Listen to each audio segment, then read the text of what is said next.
She carries the Stamp Out Stigma banner in the Shanangoe Valley. If it wasn't for Fern, there would be no Stamp Out Stigma at Penn State, Shanangoe. Ladies and gentlemen, real loud, make some noise for Fern. Come on.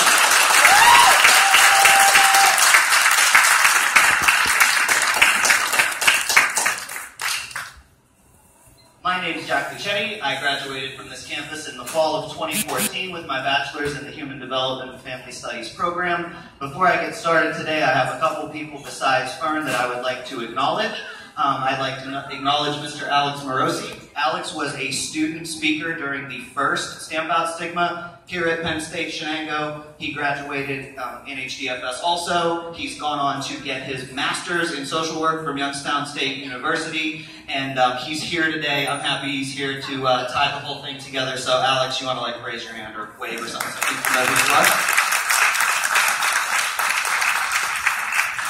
And he's here with Nick Taylor. Nick was a great friend of mine, also graduated from the HDFS program, also got his master's in social work at Youngstown State University. Nick did not speak at Stamp Out Stigma, but he was a huge supporter. We were always wearing our wristbands, stamping it out. So Nick, thank you very much for being here.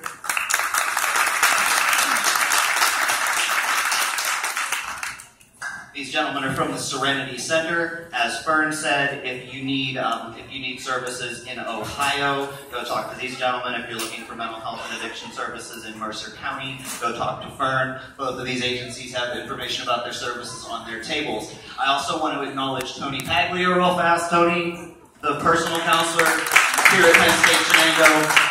Tony's responsible for so much that goes on here on campus, and he's actually got something brand new for you students to tell you about before the end of the hour. And Tony does so much work behind the scenes for Stamp Out Stigma here on campus. I get a ton of credit for today, and it wouldn't be possible without all of Tony's work. So thank you, Tony, for what you do for Stamp Out Stigma. All right.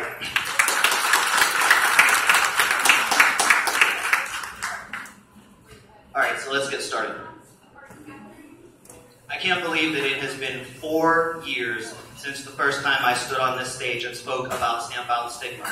When I first started this as a club project when I was a senior here at Penn State, I didn't dream that it would evolve into what it has, and it's just been such a trip. It's been a wild ride to see how this event has grown and changed over the years.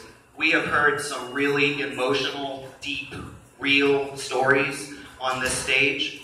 We heard from a young man, a student who lost his father at a young age, who battled with depression, shared with us his journey to weight loss and physical fitness. We heard from a United States Army veteran who spoke about her struggles with post-traumatic stress disorder and how difficult it was for her to find people who understood where she was at. We heard from a grandmother whose grandchild was battling opiate addiction and that grandmother's journey to try to help her granddaughter see her way through it. And we've learned a lot. We've learned on this stage how to handle someone who is having a mental health crisis. We have learned about the prevalence of mental illness and addiction and the stigma surrounding those issues, and we've learned about services here in Mercer County and elsewhere that people can go if they're suffering. And we've learned most of all that people with mental health and addiction issues don't need to struggle in silence. I've also stood on this stage and talked a lot about my own life. I've shared a lot of stories with you. But I'm not going to do any of that today. I have something much bigger to talk about. I have something to talk about that impacts every single living, breathing American. And I just need you to take the next 10 minutes and just listen, please. There are a lot of stories in the news right now, a lot of current events that are forcing Americans to have a conversation about some very difficult but pressing issues. America is talking about gun control right now. We're talking about sexual assault and rape culture. We're talking about the First Amendment and the right to free speech. We're talking about the Second Amendment and the right to bear arms. We're engaging in a heated political debate, the left and the right, Donald Trump, Donald Trump's an awfully hot topic right now, whether you're for or against him. And people in the news media and on social media and at the water cooler are engaged in a heated debate about these issues. That is the Stamp Out Stigma message, right? That we need to start the conversation. That we need to have a productive discussion, an open, honest dialogue about these issues. But that's not really what America's doing right now. America is arguing. America is butting heads when we should be talking and trying to find some common ground. We're just digging our heels in deeper on whatever side of the issues that we stand. And I'm going to try before I'm done to make some sense as to why.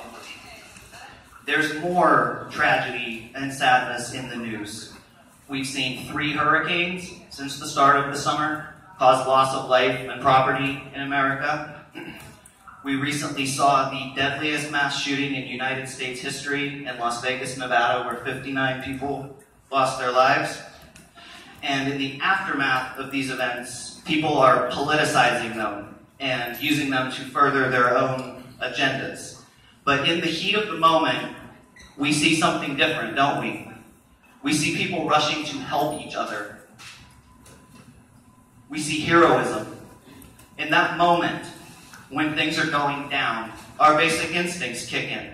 And not just our survival instincts, but our instincts to take care of one another. Because in the moment, that's what's important, isn't it?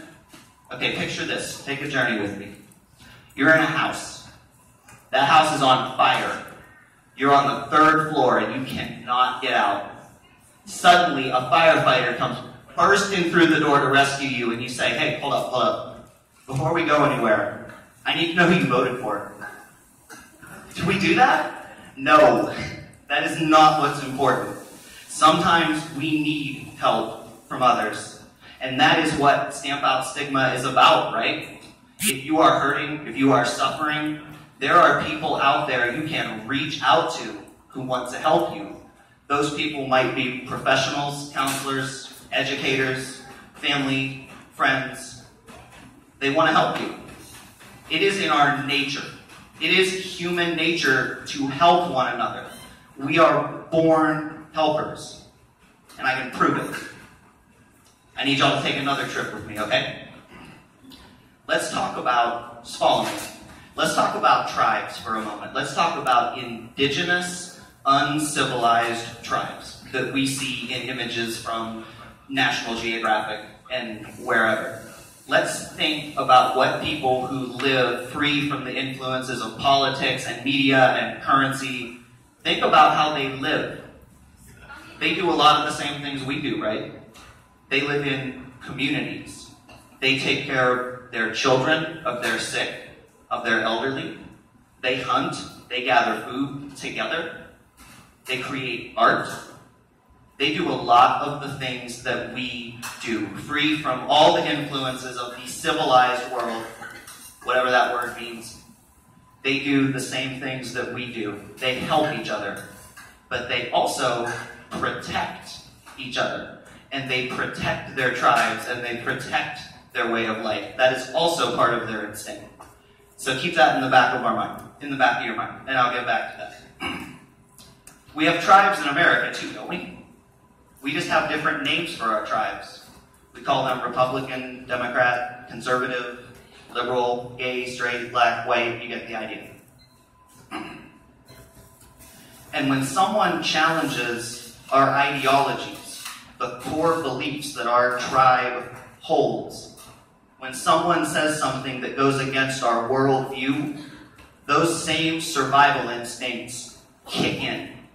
And our brains react the same way to a perceived attack on our ideologies as they do to an attack on our physical bodies and our tribes, which we depend on for survival. Case in point, there is a deeply ingrained biological reason why it's so hard for people to have a conversation about these polarizing issues. It's the main reason why at a time we should be having an open and honest dialogue about gun control, about abortion, everything we're talking about right now, free speech. We just end up digging our heels in deeper and doubling down on our convictions. So let's tie all of this together with Stamp Out Stigma, because that's why we're here. If you think that addicts just deserve to die or go to jail, or you think that people with mental health issues are crazy and they should just be heavily medicated or locked away or whatever, we all are going to have a very difficult time changing your minds.